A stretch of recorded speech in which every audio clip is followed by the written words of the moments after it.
शैलेंद्र कुमार जी बरेली से। राधे राधे राधे महाराज जी।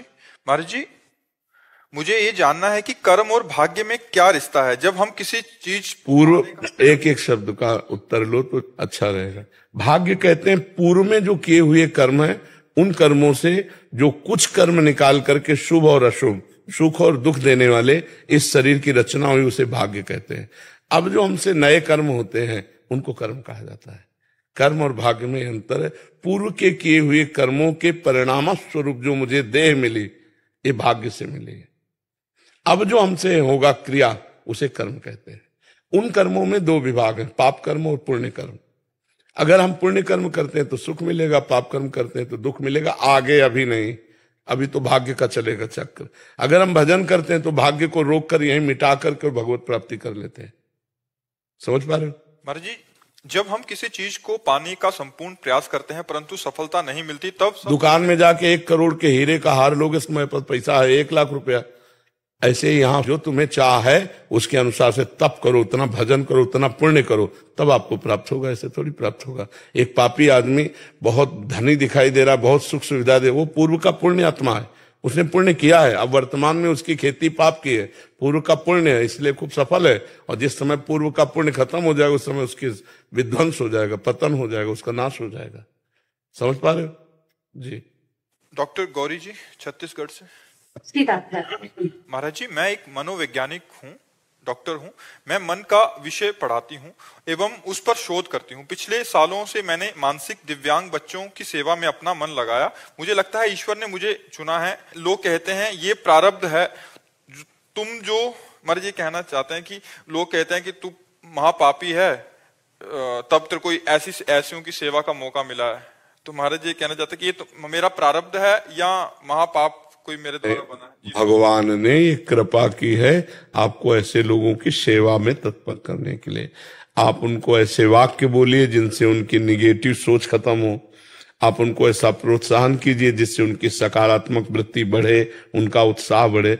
लोगों को तो लोग तो बातुल भूत विवश मतवारे, ते नहीं बोले वचन विचारे, तिनकर कहा सुनी नहीं काना।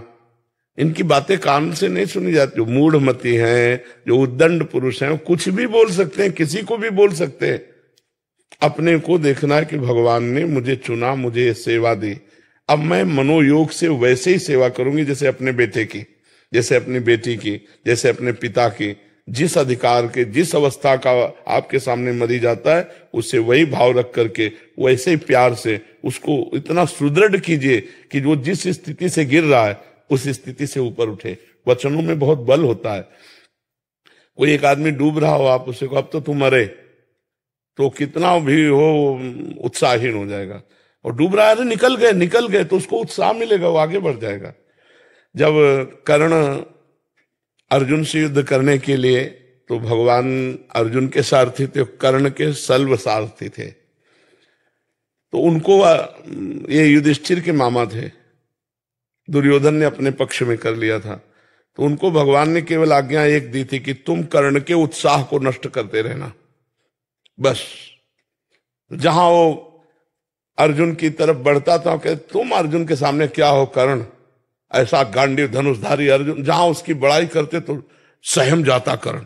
मतलब अगर हम किसी को उत्साह नष्ट कर दे तो बहुत अच्छा चलता हुआ आदमी भी गिर जाएगा, और बहुत गिरा हुआ आदमी भी अगर उत्साह दे दे तो निकल जाएगा। तो आपको ये सेवा दी है तो आप उसे प्यार पूर्वक कीजिए। लोगों के कथनानुसार मत मानिए कि पाप कर्म है। नहीं, ये तो बहुत कृपा है कि हम दूसरे के दुख में अपने मनोयोग से, अपनी वाणी से हम उसको दुख से निकाल पाए, उसे प्रसन्न कर पाए, तो बहुत बड़ी सेवा है।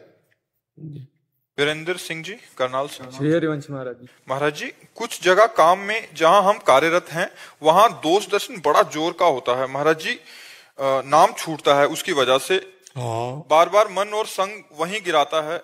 महाराज जी ऐसी, लेकिन हमको फिल्म में दोष दर्शन तो नहीं होता, बस ध्यान देखना है।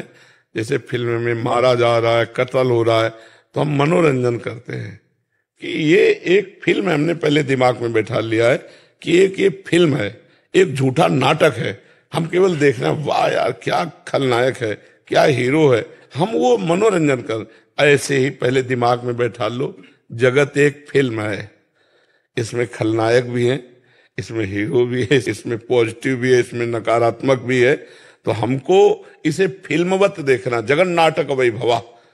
वही परमात्मा एक जगन नाटक कर रहा है, कहीं खलनायक का रोल कर रहा है, कहीं हीरो का रोल कर रहा है, कहीं हीरोइन का रोल कर रहा है, कहीं अच्छा रोल कर रहा है, कहीं एक परमात्मा केवल है, वही सब रोल कर रहा है। अब हम किसको दोषी बनाएं, किसको अच्छा कहें, किसको बुरा कहें? वही जब है तो अच्छा बुरा क्या है? नहीं। हाँ, इसलिए जैसे पाठ, वाणी पाठ करता हूँ तो उस टाइम वाणी पाठ करते टाइम अभी तो 10 मिनट के लिए वाणी पाठ में सही रहेगा, मन एकदम चेंज हो जाता है, बिल्कुल ही पाठ करते छूटते सारी। अभी भजन की कमी है, थोड़ा भजन और बढ़ाओ, नाम जप और बढ़ाओ, फिर वो गंभीरता आने लगे। तेरे भावे जो करे भलो बुरो संसार, नारायण तू बैठ के अपनो भवन बुहार। बुरा जो देखन मैं चला बुरा न मिलिया कोई, जो दिल खोजूं अपनो तो हमसे बुरा न।